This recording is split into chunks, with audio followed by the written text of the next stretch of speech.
whatever you put out, you're going to get back.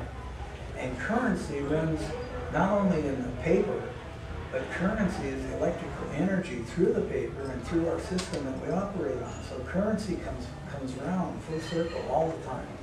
So I've never had to worry ever. I became a locksmith to sustain my operation. You know, I was a locksmith for 38 years, and I never went into the red in my business. I always stayed in the black.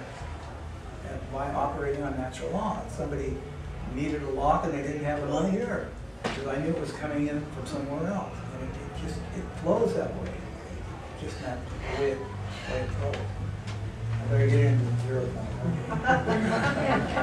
So we went to work. They put us up at Lake Arrowhead and said, you guys stay up there till we can find you a place to work.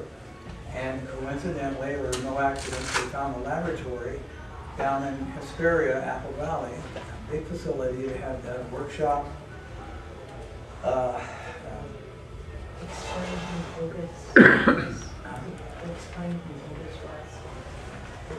Otis Carr. Explain who he is. Oh, all I mentioned was the name. Well, he was, what do you mean by explain? Just a project. Oh, he was. He worked with Tesla. Oh, yeah, for 3 years he worked with Tesla. And Tesla eventually said he ran into trouble with the people who were backing things. And he was successful in Niagara Falls, and Dynamo's there. That's Tesla's all work. And the Tesla coil. There's so many things that he's never been given credit for. But he said they're gonna block this. And here, you take it and run with it in your time, and if that doesn't work, keep passing it on until somebody wakes up and realizes, as time changes, if you don't change with it, you're going to get stuck in a rut. And when you get stuck in a rut, it starts decaying, and you go down and down and down until finally you have to wake up. And then it's after you've suffered, you know, the losing jobs, losing money, downscaling big companies, laying people off, all those things. And it doesn't have to be that way. So, now I'm talking about, okay, we were up in the hills, and they called and said, we got your lab down here. And come down, big, beautiful facility. It was on Bear Valley Road there, remember, in Hesperia. Gorgeous facility. It had everything. It had a laboratory, a machine shop. And so we started working right away. We got ourselves together, and we were building prototypes. And kind of, we had understood levitation enough so that we could levitate these guys around the valley there. And people were mistaking them for flying saucers because they had a corona. They kind of glowed when they went in and out of the atmosphere. But we were building them, and we wanted to eventually get up to the point where we could find a manufacturer to take us to the next level, because we had no way to fund our manufacturing. We just built a prototype. So eventually our PR man was Wayne Aho, contacted a representative from General Motors and said, would you come out and talk to us? We built these prototypes, we'd like you to see them, and we just want to get things off the ground.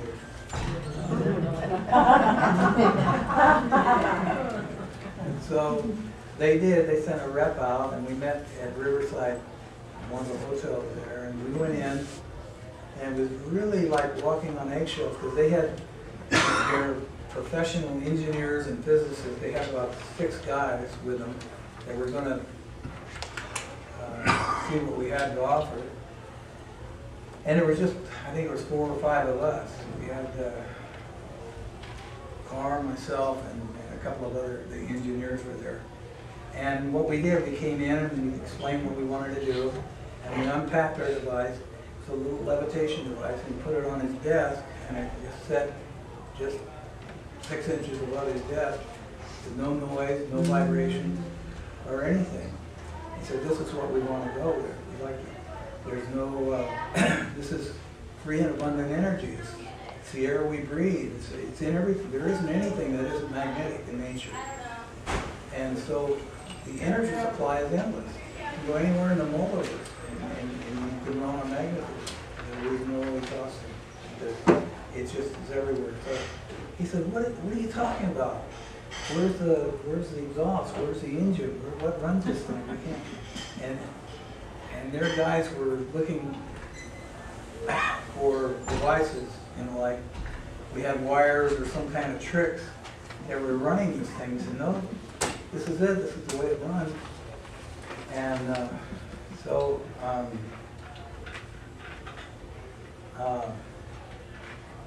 they examined it quite carefully. They looked at it and looked it over, and after examining us and making sure that we weren't trying to pull one on them, they said, well, yeah, there's something here working. We acknowledge and agree to that, but we don't understand it because it's in violation of all the physical laws. The first, second law of thermodynamics and so forth. So it can't exist. It doesn't, but it is. So this guy, the rep, said, well, you mean to say this magnetism, where do we make money? Where do we put the meters? I said, no, there's not going to be any more meters or anything. We don't. It's free. And once you let this out, people can build their own if they want, any size or shape they want. And this would enable them to become the creative being that they are, the reason they came here in the first place. To be a tremendous artist that blends in with all nature on every level. Tremendous engineer, tremendous sculptress. Because the latent talents are buried within us, and because we have to toil for a living and pay the bills, it's suppressed. So nobody's doing what they really want to do. So they're living in a state of servitude, actually, because they're doing what they don't want to do. I've heard lots of people, including myself, not wanting to go to work because I didn't like the darn job that day. I didn't want to go in there. I didn't like to be told what to do or how to do it. And so he didn't want to hear this. He just said, no, I don't want to hear any more of this stuff here. Don't you realize you guys are breaking the laws? And I said, what? Or part of it. He says, we have hundreds of thousands of people on our payroll, and they have families, they have children, they have schools and everything that we help take care of. We pay them, and we have a system that's working, a monetary system. And you come out with something like this, and that's all going to go down the tubes really fast. And he said, you know, if you get people back to who and what they are, and they have time to think for themselves, and to be with who and what they really are, you're going to have a world that's beyond world, because you're going to have creative things happening every day on every level. It's going to be beautiful, it's going to be wonderful, there'll be nothing but milk and honey, or whatever. Well, he said, get out of your car and take your stuff with you, and if you guys put them up, we're going to shoot them down. We don't want you to exist. We don't just don't go there and don't talk about this and stuff. So, Carr very politely, and the rest of us left and said, okay, well, thank you for your time, and we did leave. But Carr said, well, we're in the limelight now. They're gonna start looking for us, finding out where we're at and what we're doing. So it's 24/7 for the next few days till we can get a larger craft built. And then we wanted to fly over Los Angeles and just kind of bells and whistles and say, look, we're here, and just come down and just show them that levitation is a simple law of nature. And a simple way to equate levitation is nature does it every day by raising the moisture with the heat of the sun and so forth off the heat of the earth, raising moisture into the air and making these beautiful clouds that get heavier and heavier. The water weighs 8 pounds to the gallon. So you see these big black clouds, that's millions of tons of water suspended until the right signal, and then the plants will say we're thirsty or whatever happened, and then it drops. So that's natural levitation. It happens by understanding how the balance of nature works. Well, nobody was really interested in what we were talking about. They thought we were all quacks. And sometimes we thought we were, but we knew better. So we went back, and we did work 24/7. We started building. We had 3 45-foot crafts. One was in almost full operation. So this was a larger craft. But we had 3-footers, 6-footers, and everything. But we had a 45-footer. And Carr asked me, and I'm just a lab tech here. I'm not, I'm not an engineer or anything, but I do understand natural law, and that's why I guess he chose me with a couple of engineers to be the people to operate this craft. Because in the lab, along with playing with magnets and stuff, I was also a gopher. I go for hamburgers or go for French fries or whatever the guys needed. But he chose me to be one of the crew. So I thought that was pretty neat. And now we're going to get into closer to the 0 point. Well, we're going to get into the 0 point. He said, okay, what you guys are going to do, and I'm going to kind of streamline this so that I get the whole picture. He says, you're going to get on board, 3 of you, and you're in the center of the crowd. And you're just going to sit there and clear your minds. Get everything out of your mind. Don't think. Do not think. And you're going to be guided. We didn't have cell phones. We had ham radios or whatever it was that we could hear his voice in the crowd. So just relax and focus on it. In the center of the crowd, there's around crystal, faceted crystal, like a crystal ball that you see in some of the places.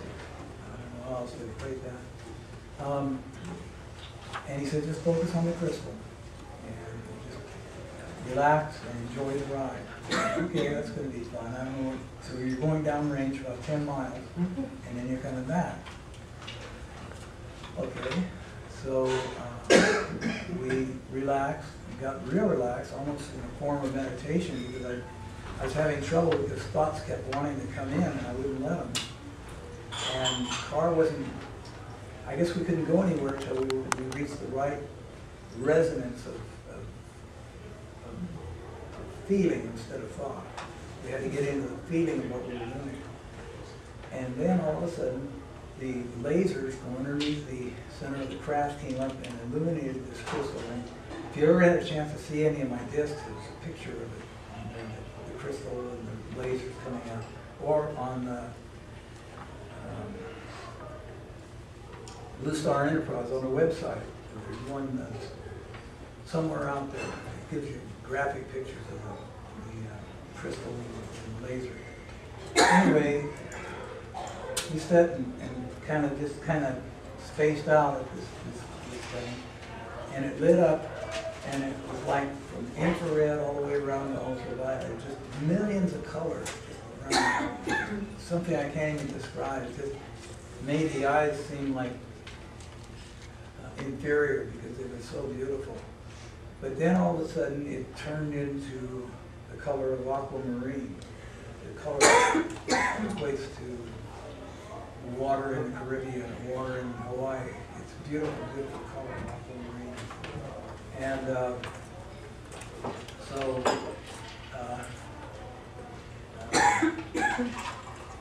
we stared at it, and then we got feeling better than I can describe right now. Best I've ever felt. It's a feeling of lighter than air. My body didn't have any pains or anything, and I felt really, really good.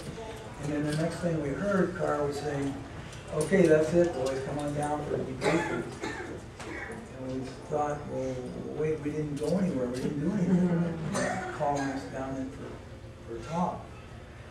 So we did, we got out, and I asked them, did you guys feel anything? No, we didn't go anywhere, we're sitting right here. Nothing, I guess it didn't work. But we went down, we went into the lab, and Carr says, sit down, tell me about it. I guess it didn't work. we didn't go anywhere. He said, well, you think not? He said, yeah. He said, well, we had these little jumpsuits, just 2 pockets, and he said, and we put them on before we went in the craft. We went and cleaned up before we went on the craft, and I knew there was nothing in the pockets. I left my clothes in the washroom. So he says, well, empty your pockets. So we started pouring out sticks and stones and grass and dirt and putting it on his desk. He said, well, where do you think that came from? He was kind of a humorist, but he had a sense of humor that was very rich and deep. He was kind of playing with us, playing with our mind to get us to see something that we didn't really fully realize at the time. So we put all this stuff out and said, well, where do you think that came from?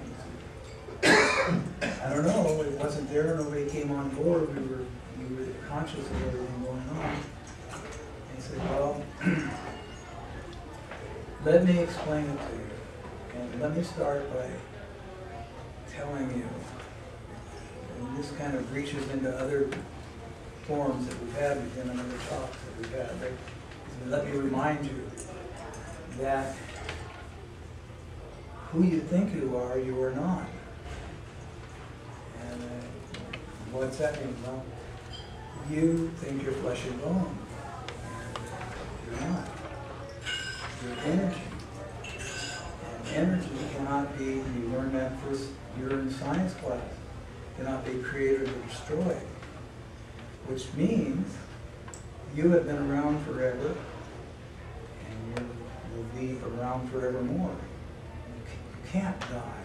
There is no such thing as death, except in your imagination and in your programming, in your classroom. Planet Earth's like a boot camp, where you get all these hard lessons that you don't want to go through and everything, but if I hadn't gone through boot camp, I probably wouldn't have been one of the 8 that came back, because I learned what I didn't want to learn, how to be safe, how to be secure. So now I look back and say, I used to use that word, I used to hate boot camp and hate military. Now I have to go back and say, dang, if it wasn't for that, I wouldn't be here. So now I'm going back in my past and honoring everything that ever happened to me and turning everything into good. Everything that's ever happened to me was good. And it's kind of hard sometimes because, well, what about that time? And you have to dig deep and find, well, yeah, I learned a lesson. I learned a lesson, and that's what it's all about, is learning who we are and why we're here and what our lessons are. So he said, what you did, you went outside of this thing called time and space. See, there's 1, 2, 3 dimensions. We all know that, width, depth, and height. And then there's what equates to the 4th dimension, which we don't really give much credence to, but that's the dimension of time and space. 4th dimension is time and space. But that's still a part of the 3rd dimension, because those are only measurements of the 3rd dimension. You have an event, and you had a beginning point, and you went outside of time and space. And you went down, and your brain went to sleep, in a sense. Because it has an optimum capacity. It's a computer. And that computer runs this machine, this water vessel that you operate, you're renting, or you're leasing, or whatever. And it takes care of it. Your cardiovascular and all those terms that I don't know of, your whole system is run by your computer. And it has an optimum level. And its whole job is to maintain this machine. It doesn't want to hear about spaceships and how there's this and down there, and it's not interested. So your brain will automatically call it impossible. No matter what you do, it's impossible. It can't work, it won't work. And that's your brain, that's your thinking. But you have a conflict between your thoughts and your feelings are your intuition. And that's where it comes into dowsing very, very strong. When you get into 0 point, it's coming to get faster and faster. I'll tell you about how 0 point equates to the dowsing. But anyway, he said that your brain will shut down and you will deny that anything happened, just like you're doing now. But it may take weeks, months, years before that knowledge will come back to you. You retain everything. There's nothing ever lost. There's no such thing as loss of memory. It's just retained somewhere in what we equate to time and space. And it comes back when you need it, not when you want it. And when you really need something, you just know that it's going to appear. It'll come to you. That's what we've been learning.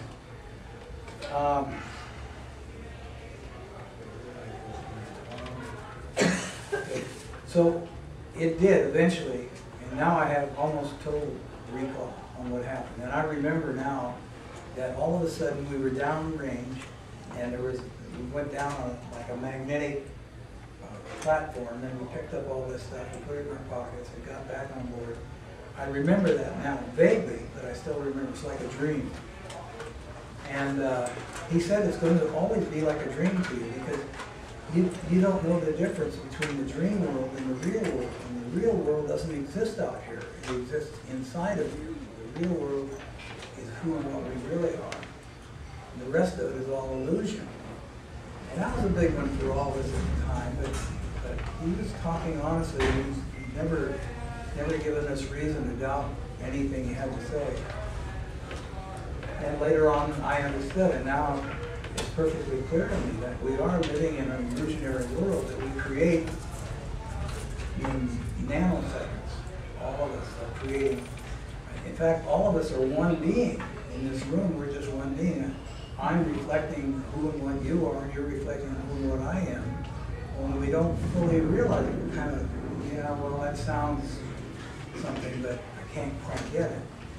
But you will, because that's where we're going. This whole system that's happening is changing now, and it's going into what's equated to be the fifth dimension.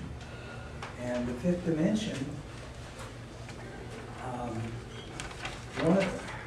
not going to get it all squeezed in here, but I'll just jump around.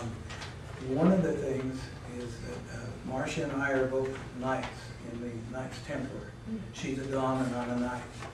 And we belong to a system that once upheld the principles of Christhood, of being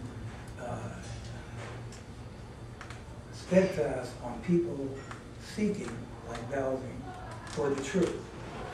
And we pledged ourselves to the honor of being able to help those people, wherever we go in the world, to find what they're looking for, find themselves, what equates to eventually. So, why I brought that up was that we found out eventually, both of us, that the structure of the Knights has changed from what they really were to what they have become. And I still honor what they become, because they don't seem to realize they've kind of lost home base. And where they are now is an organization like a religion, like a corporate structure that has rules and regulations. So we now are known, and there's quite a body of us known as Rogue Knights. We adhere to the true principles of knighthood, and we broke away from all organizations, all religions, all corporate structures. Because when you're free, you're given everything you need. You don't have to go out looking for anything, because it'll come to you. You want to be of service to humanity, you got it. And all of a sudden people start showing up and offering you the opportunity to work on what you want to do with your life and for humanity and so forth. So, where did I leave off? Anyhow, Carr said you went. Now, years later, and of course, we didn't talk about it for quite some time because it was rather difficult to tell people that we had actually gone outside of time and space and came back. And even to this day, there's a lot of doubts. But it's so simple, that's why people don't really get it, because time and space is nothing but what we make it. And so our consciousness is what took us out and brought us back. And to this day now, we realize that that's what we did. Well, right after we did that, Carr said, next week we're going over LA. We only had one craft operational, but they were working on the other two. He said, we're going to go over to Los Angeles and do everything we can to track the 10th Street so that people realize there's something there they don't understand and they'll have to reach for it to get more understanding of what's going on here. Well, we got to the point, we got about 3 days before our operation was to commence, and in came facilities from the military. They had big truckloads of troops, and they had these big black limos with people with FBI badges and all kinds of things on them. And they came in and said, they had a big piece of paper, and they kind of ordered us to stand in front of them while they read this paper, and they said, well, your facility is now going to be shut down, and on the grounds of, and he read this off, that you're attempting to overthrow the monetary system of the United States, which could be an act of treason, and you could be held accountable, and we can send you to another planet. We'll never see you again. You don't cease right away. And so we order you, don't talk to anybody else about this. Don't even communicate with each other anymore. We don't want to hear from you. We don't want to see this popping up anymore. Cease and desist. Cease and desist. That's what their order was. So they took all our facilities, they went in our offices and took all our files, everything they had, and we had a lot of stuff from Tesla. We had some books from Tesla, and they took all that stuff. And the big craft, I remember, because I was there 3 days after they were loading everything up, and they were taking our big craft, loading it up and covering it with tarps. And I later found out they hauled it to Los Alamos, New Mexico, in the middle of the desert, and put it 9 feet underground. And the reason I know that is later on, I was giving a lecture on an underground house that we built in Prescott, Arizona, where we now have a residence there, and we had one in Paradise, up here in Paradise, California. There was a professor that had gone into the Freedom of Information Act, and he was allowed to go to the different facilities, and he was on the trail of disclosing things that had been kept from the public. And he was giving a lecture at the college, and he mentioned that he'd been allowed to go down underground at Los Alamos, and he started talking about, he saw these rooms full of things that he couldn't understand. They were all different. Some were lights and some were all kinds of things. And he saw this big spaceship in it, and he said it was the OTCX-1. So now we knew where our 45-foot craft was. It was 9 feet underground. 9 stories. 9 stories. What did I say, 9 feet? 9 stories. I'm a country boy. I'm sorry. Could you tell us what year that was approximately? What year? Yeah, it was 1960. Wow. So, so that kind of broke us up, and it broke Carr's heart. He said, well, they got us, they blew our cover, so he honors the rest of us by saying, you guys are going to have to take this on forward and keep passing it forward until somebody listens enough to allow him to realize change is necessary, and that we're not trying to oppose or stop anything. The Amish are still running around in horse and buggy, and I love that, because we have a contrast. We know that people are operating on different systems, and they have the freedom and the right to do that. And people can still have their Maseratis or their Corvettes or anything, but we, some of us, a lot of us, want spaceships. We want to get off the ground, and we want to run on free and abundant energy. So that eventually gets to 0 point. And what happened there when I realized, thanks, I'll get a drink of water. Ralph, so do you think the government stopped building ships By himself. Oh, With okay. on that, like the secret thing. Yeah, yes. I think they And I'll stole have, that. and I'll have, I hope I have plenty of time for questions and answers when I get done.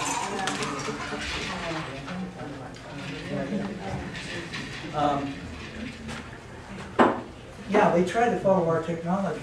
And now we're getting into 0 point, and this is going to change the whole layer of the room now. What I'm getting into now. But, you know, I'm getting this feeling that there's some guy named Carl in here. Birthday? A birthday? Yes. Yay!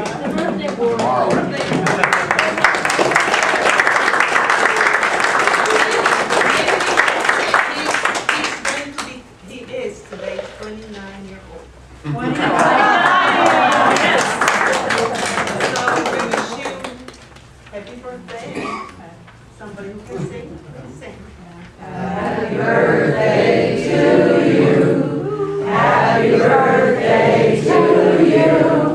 Happy birthday, dear Carl. Happy birthday to you.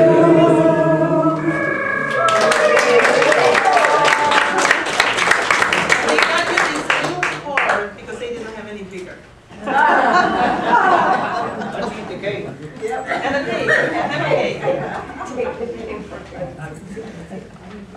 You want to go It's a birthday cake. 29. Birthday boy.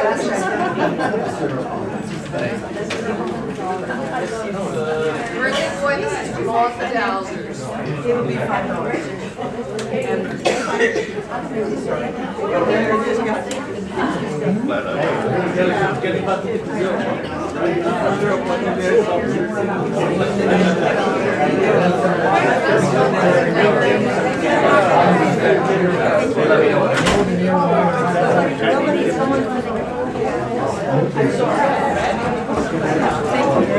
picture of where I've been and what we've done, etc.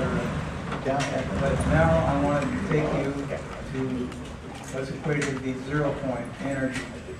And I know you're hearing more and more about it on every level. They're talking about it personally in your body, personally in science. It's now big on 0 point energy. And that comes originally, well, I can't say originally because I don't know what came before Heisenberg, but there was a scientist by the name of Victor Heisenberg that realized the energy it takes to observe something also changes the object you observe, which equates to means that you'll never find the absolute. Because as you measuring it, your energy it takes to look at something also changes what you're looking at. Which means that if you're wanting something to happen in your life, and you internally, not externally, not thinking about it, because your brain's gonna take you on a ride. And it's usually a revolutionary ride. It goes around and around like a squirrel cage. It's only when you get into your feelings, which is your intuition, that you begin to evolve and start spiraling upward in your consciousness. You become, I wonder about this, I wonder about that, and you start putting all the dots together. You get a new idea and another idea, and then all of a sudden, somebody with the same idea will be drawn to you like a magnet, and you start building ideas, and that's how we change things. And you don't have to ever have to worry about going out and looking for something, because it's all inside of us.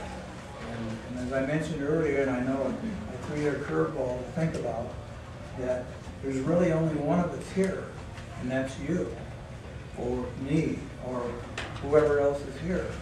Because we really are just one organism, operating like the cells in our body on different frequencies, on different revolutions, on different projects that we're working on. The idea that we are all energy was shown to me when I was in the same laboratory that I mentioned earlier. That was Advanced Genetics, by the way, in Costa Mesa, California.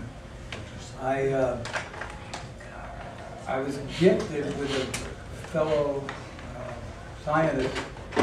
He was an engineer that was working on an electron microscope, and we were talking one day, and he says, you know, we were talking about energy. And he said, well, yeah, we're all energy. And I said, well, wait a minute, man, I've got a body here.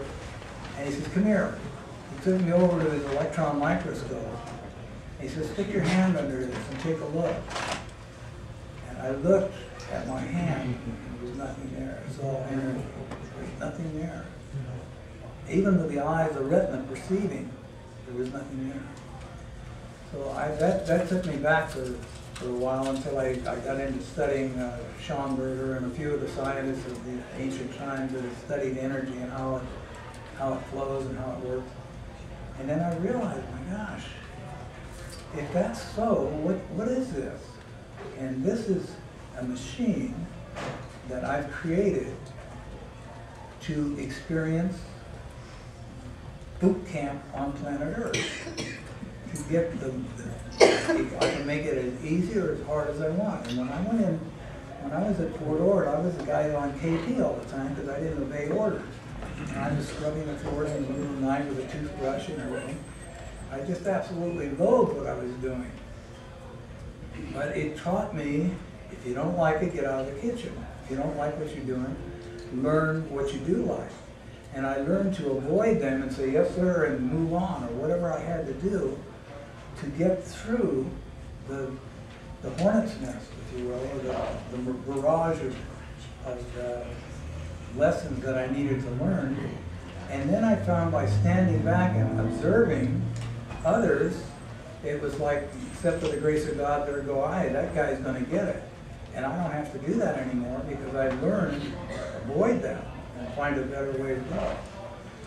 So then I thought about that later. I said, well, yeah, I'm changing a lot myself. Nobody else came and told me to do it or advised me or made me do it. But I found that if I went internally and started using my feelings, like I don't want to get hurt anymore, I don't want to hear that anymore, I don't want to do that anymore, then I have to find a way to make it work. So that's when I really got heavy into intuition. When after the car episode, I wandered around and I mentioned Davis, California, and that Mueller building his flying machine. And I thought we could take off there, but it didn't work. But anyway, I met a lady there. We were up at Grass Valley at a convention, and long story short, we got acquainted. And I said, I really, really want to build spaceships, but you know, it's not going to be an easy thing because, first of all, it's nobody. I don't think anybody wants it, but there are Maseratis running around. They don't want to give up their little fun machine and put money or whatever into building spaceships. Well, anyway, I said, I'd really like to do that. She said, well, come on, let's do it. Let's pool our resources. I'll sell my home, you sell yours. Let's go to Arizona. We went to Prescott, Arizona, and said, let's find a remote area in Arizona that we can start building prototypes again. I said, you really mean it? Yeah.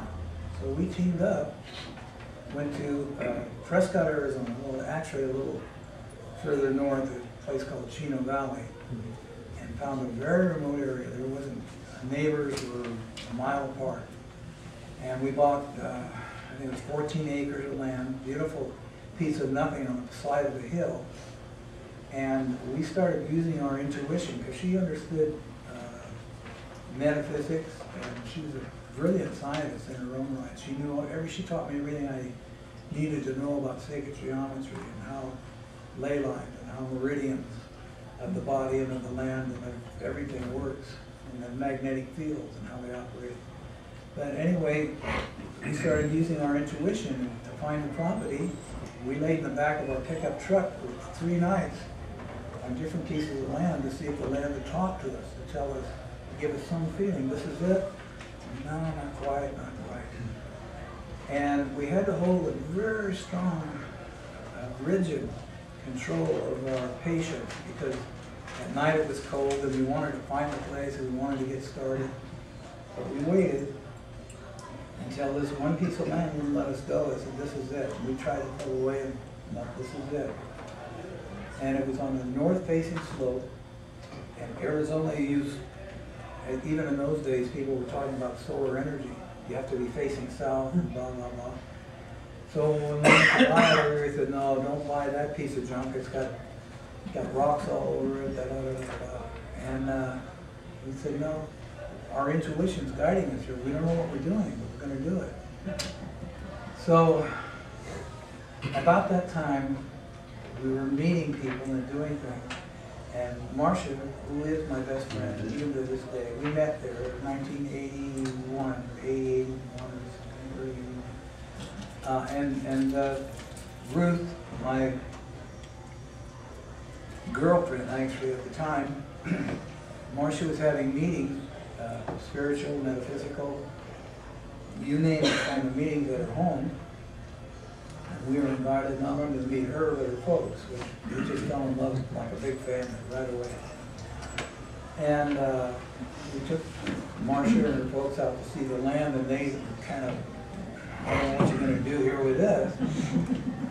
And so I said, well, we're going to do something. I don't know what it is either. Because then we turned everything over to our intuition.